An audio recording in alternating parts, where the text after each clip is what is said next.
ser personagem secundário nem sempre é sinônimo de coisa ruim. Tem personagem secundário que é muito mais legal que o protagonista. Tá em dúvida? Confere aí com a gente 6 personagens que são mais legais que os protagonistas.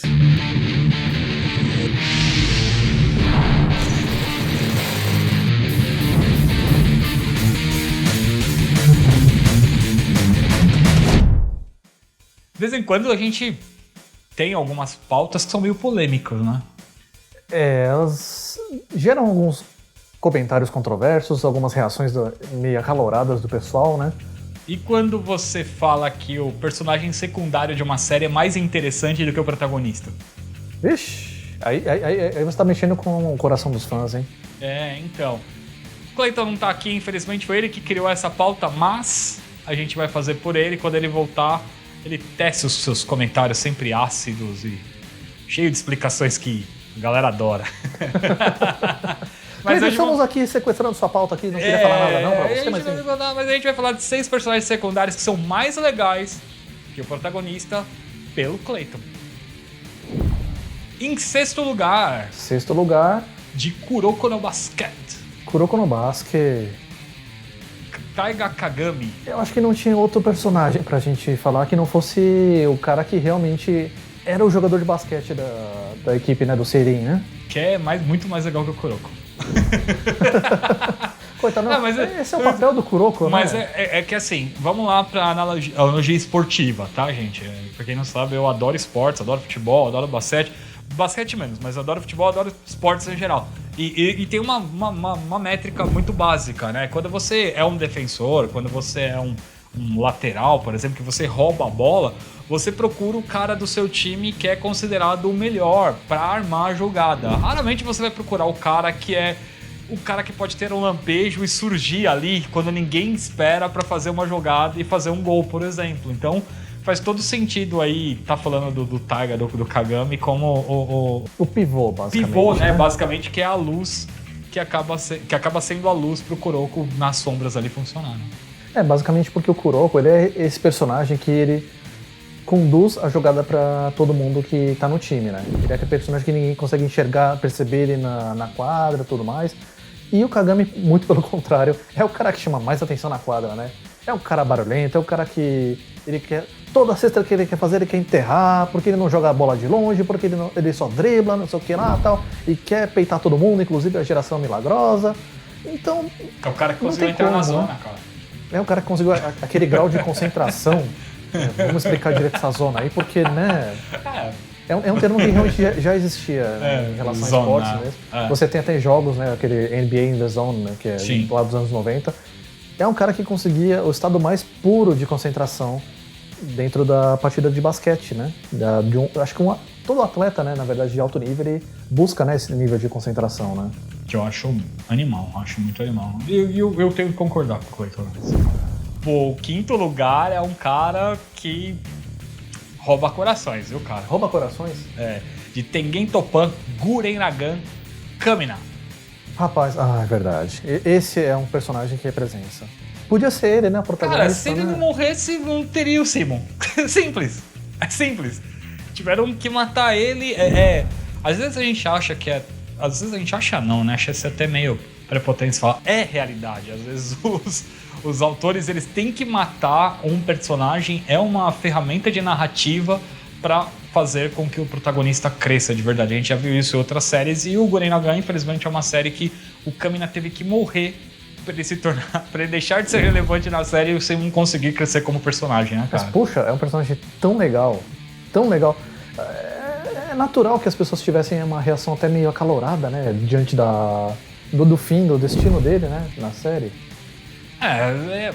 De novo, pra mim foi básico. Não tem explicação do porquê ele morrer. Basicamente é uma ferramenta usada pelo autor pra fazer o Simon crescer, né? E aí tentar transformar o Simon num Kamina no futuro, que pra mim ele falhou, desculpa. Eu gosto muito de Gurren Lagann, mas ele Kamina tem o próprio brilho dele, porque o brilho do Kamina é único. Vamos tentar defender dessa forma, porque... Só assim, né? Só assim, mas eu também tenho que concordar com o Clayton. O Kamina é muito mais legal que o Simon.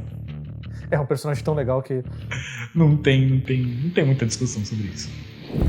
Quarto lugar, Hunter x Hunter. Ué, mas... Poxa, o protagonista do Hunter já é um cara tão legal. O Gon Fix é legal, mas o Killua Zodiacs é muito mais legal. Eu sou obrigado a concordar, realmente... É muito mais legal, e o pai dele é mais legal, o vô dele também é mais legal, a família dele é mais legal.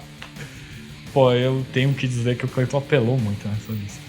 Não dá pra discordar, cara. Naquela analogia, quando o Hunter começou, o pessoal meio que tentava associar os personagens com Yu Yu Hakusho, então ficava aquela coisa meio, o Kurapika é meio Kurama, porque o Leorio seria o Kuwabara, então o Killua sobre o Riei. Não, ele é muito diferente do Riei. Ele é melhor que o Riei, vamos concordar, né? Eu também gosto mais dele do que do Riei.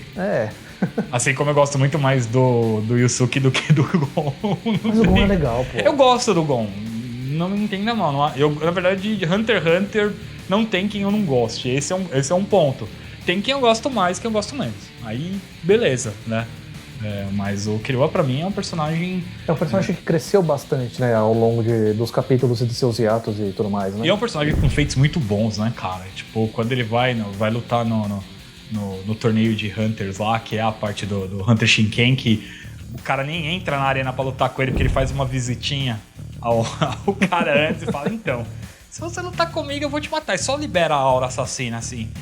Cara, ali se você tinha alguma dúvida que não é um dos personagens mais legais ali, é que a gente não tá colocando o Hisoka na parada, então, né, que entre os protagonistas ali, ele é o personagem mais legal, cara, ali matou todas as dúvidas. Sem dúvida. Né? Então, tem jeito, mais um ponto aí pra escolha do Clayton, que foi muito boa. Então estamos entrando no pódio agora, hein? Desses personagens. Pódio, hein? Agora vai vir coisa muito boa, né? Ou não sei. Vamos ver o que vai acontecer agora. Porque o nosso terceiro lugar vem de Death Note. É o L, seja lá como você fala o nome desse personagem, que ele é muito misterioso, aquele detetive que tá atrás de explode. Então, ele é um personagem muito estranho, assim, ele tem esse jeito misterioso, ele não fala diretamente com as pessoas, ele tá quase sempre descalço, mas ele é o cara que resolve os casos, né? E ele caça o Kira. Ele é o cara que deduz corretamente, né? Quem é, na verdade, o verdadeiro assassino misterioso. Eu sou um cara suspeito porque, assim, eu gosto muito de animes que tem detetives, eu gosto muito dessa pegada do detetive que tá sempre em desvantagem. Curiosamente, Death Note eu não assisti e também não li, então... Faça essa lição de casa, você, então, qual é? Tô seguindo o caminho, tô na escola do Jefferson de não assistir as coisas antes da hora. Mas vai ser uma descoberta muito interessante. Eu vou dar uma assistida, mas assim, por tudo que eu li, até pra gente gravar aqui, eu fiquei bem curioso sobre o personagem. Eu não sei, nesse caso eu não consigo opinar com tanta veemência se ele é melhor que o Kira, como foi as nossas outras posições. Que ali eu assisti tudo, mas assim, eu fiquei curioso sobre esse L. Eu tô um pouquinho em cima do muro, porque na verdade eu acho que o próprio protagonista mesmo, Light, ele é um personagem muito complexo. Eu acho que o mote do que atrai tantas pessoas no Death Note é justamente essa coisa de você atiçar a imaginação. O que você teria, o que você faria com um Death Note na mão, sabe? É um negócio que instiga bastante, e realmente o Light, ele toma umas decisões assim que você fica pensando, nossa, será que é isso mesmo? Será que não é? De toda forma, ele é um personagem que ele foi controverso até para os criadores, né? Porque o próprio Takeshi Obata, o desenhista mesmo, ele pensou em fazer um personagem assim menos atraente, mais feião e tal, sendo que no caso quem escreve, né, Tsugumi Ohba, queria fazer um personagem um pouco mais atraente, uma coisa assim. Ele é esquisito, mas ele é atraente, sabe? E chegamos no segundo lugar, e esse segundo lugar agora... Pra mim eu tô ok, o segundo lugar merecidamente é o número 2. Nossa, que tenso, hein? Estamos falando de Uchiha Sasuke versus Uzumaki Naruto. Rapaz, essa é uma briga muito feia, hein? É uma briga boa pra ver quem vai ser o número 3, né? Porque os dois são ruins, mano. Deus me livre. Mas eu sou um cara suspeito, porque assim, eu sempre fui muito fã, principalmente nos shonens, dos personagens que são mais desqualificados, daqueles que tem que ralar mais pra aprender, treinar mais, encontrar um mestre mais boladão para que ensine técnicas mais legais para ele conseguir superar o personagem que tem a habilidade inata, que é o cara já nascido pra ser o Chosen One, o escolhido, sabe? Então, assim, a maioria das vezes que tem esse personagem, né, que vem já com a habilidade especial embutida no nascimento, que é um olho, uma garra, um braço, uma espada, sei lá, qualquer coisa, ele já perde 50% do carisma pra mim versus o personagem que vai ter que batalhar, porque é muito história de vida, batalhar, né? Então, É o pilar das próprias histórias da Shonen Jump, né? A amizade, perseverança, vitória, né? sim. Então acho que é uma coisa que você vê que no caso do Sasuke, ele é um personagem que ele nasceu um prodígio. Ele nasceu realmente num clã de ninjas que tinha muito prestígio. Ele é uma família que é intimamente ligada à própria formação da própria vila deles, né? E ele tem um passado trágico. Então ele é um tipo de personagem que ele é interessante também, sim, né? Da forma dele.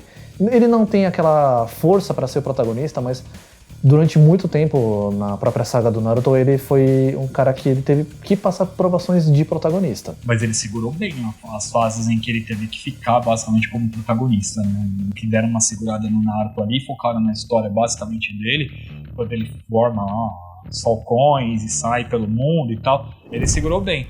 E o Sasuke tem uma história curiosa, né? Ele não tava nos planos originais do Kishimoto, né? Era um Naruto e não teria o Sasuke. O editor da Jump que chegou e falou: não, cara, você tem que colocar um rival pra ele. E aí ele criou o Sasuke pra ser o contraponto, né? Interessante essa tendência, né, desses personagens rivais. Ainda mais se a gente pensar no contexto da própria Shonen Jump. Será que Kishimoto gostava do Sasuke? Eu acho que no começo não. Mas eu acho que depois ele passou a pegar gosto pelo Sasuke. Mas isso, gente, é puro achismo e o que você vê nas próprias páginas da revista, né? Tem alguns momentos em que o Sasuke se torna, com a sua história, com a sua jornada, um personagem muito mais interessante que o Naruto. Mas eles dividem ali o protagonista. Nesse ponto eu fico um pouco em cima do muro em falar que o Sasuke é muito mais interessante que o Naruto, porque o Naruto acaba mergulhando numa história de... apesar de todos os clichês, né, que a gente já sabia que era o pai dele desde o primeiro episódio, né, só a galera lá em Konoha que não sabia, mas o Naruto também tem uma curva de crescimento como personagem interessante, né? Muito interessante mesmo. Bom, nesse caso ele vai ganhar a pecha de protagonista porque o nome do mangá é Naruto, não é Sasuke. Aí a gente vai para o próximo tópico e vamos ver o que vai acontecer, né? E antes do primeiro lugar, vamos fazer um ping-pong jogo rápido. Aquele recapzinho pra gente poder chegar no primeiro colocado. É um pouco de suspense. Kagami. O cara do basquete. Kamina. O cara que brilha. Killua. Esse é o cara que devia ser o herói. L. Esse é misterioso. Uchiha Sasuke.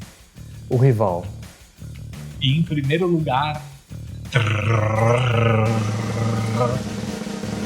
vindo das páginas ou da tela de Dragon Ball Z, Vegeta, o príncipe Saiyajin de Dragon Ball Z. Esse é um personagem que tá devendo, né? Aliás, estão devendo pra ele, né? Ele mudou bastante, né? Desde a estreia dele no próprio mangá, não no próprio indo anime. contra o que eu falei sobre a minha ideia de Naruto e Sasuke, eu também sigo a mesma lógica em Goku e Vegeta. Pra mim, o Vegeta é um personagem que já nasce em berço de ouro, já nasce com a habilidade nata de ser um Super Saiyajin superior, enquanto o Goku era o Kakinha lá, o Kakyo Seishi, né? O guerreiro mais fraco, e teve que ralar mais. O Vegeta, ele acaba pra mim ganhando um pouquinho mais de humanidade pelo contexto que o Toriyama acabou incluindo ele, de vir pra Terra, de casar com uma humana, de ter que aprender a amar a raça que basicamente mandaram o guerreiro mais fraco pra destruir, e o guerreiro não destruiu, e ele veio atrás daquele cara, tomou um pau do cara e tomou vários outros paus, diga-se de passagem, né? Apanhou várias vezes, e ele teve que aprender e crescer de uma maneira diferente como personagem. Aqui a gente não tá falando sobre habilidades e sobre capacidade de luta, a gente tá falando sobre humanidade, sobre a evolução como personagem, né? Cara, porque ele era um tirano, um saiyajin, um povo conquistador, e que acaba chegando aqui na Terra, se apaixona por uma humana, tem filhos e acaba tendo que aprender a conviver com um universo que nunca, né, fez parte do cotidiano dele. É um guerreiro, só quer saber de lutar. Nesse aspecto, o Vegeta acaba sendo mais interessante pra mim que o Goku, que é um personagem que já tava aqui, que aprende artes marciais, aprende como evolução e depois acaba descobrindo que é um alienígena e tudo mais. Eu acho que a história do Vegeta me atrai mais do que a história do Goku, nesse ponto. Mas acho que o interessante do Vegeta talvez seja justamente isso. Ele é um personagem que apanha pra caramba, mas ele se levanta. Sim. Acho que isso é uma coisa que... No final das contas, as pessoas acabam até torcendo pra ele, né? Mesmo que ele começou como um vilão completamente execrável, tipo, não, matava todos os oponentes dele. Era aquele massacre na primeira invasão do Saiyajin na Terra. E é marcado como um personagem que aparece sempre em momentos estratégicos, em momentos chaves ali, né? Como atacando aquela bolinha de energia no céu na disputa do Kamehameha, né? E todo mundo fala que se não fosse ele, o Goku e o Gohan tinham perdido. Pois é. Vai saber, né? Ele é um personagem curioso porque, no final das contas, o propósito dele na série era justamente ele ser a escada para a evolução do próprio Goku e do Gohan, né? No próprio mangá mesmo. O próprio Toriyama, ele não gostava muito, né? Já dizia em várias ocasiões, né, que ele não era um personagem muito querido pelo próprio Toriyama, mas ele serviu ao propósito dele. Já no caso dos fãs, a gente sabe que ele realmente tem muitos fãs. Muitos mesmo, né? E você? É fã do Vegeta? Gostou da lista do Clayton que a gente tentou narrar, passando os nossos sentimentos e o deles todo pra vocês? Conta pra gente aí qual personagem secundário vocês acham muito mais legal que o protagonista. Se eu fizer uma lista de Gundam, vai ficar tenso. Porque tem um monte de secundário aí que é melhor que o protagonista. Em Mecha, então, olha, vamos lá, hein? Mas deixa pra gente nos comentários, não esquece de compartilhar, não esquece de deixar seu comentário, de passar pros seus amigos. E você tá assistindo esse vídeo, se você não for inscrito no canal, se inscreve também, a gente quer conhecer você, quer saber o que você gosta. Deixa pra gente aí mais sugestões de listas que a gente vai pensar e vai fazer tudo pra vocês, beleza? Até o próximo programa.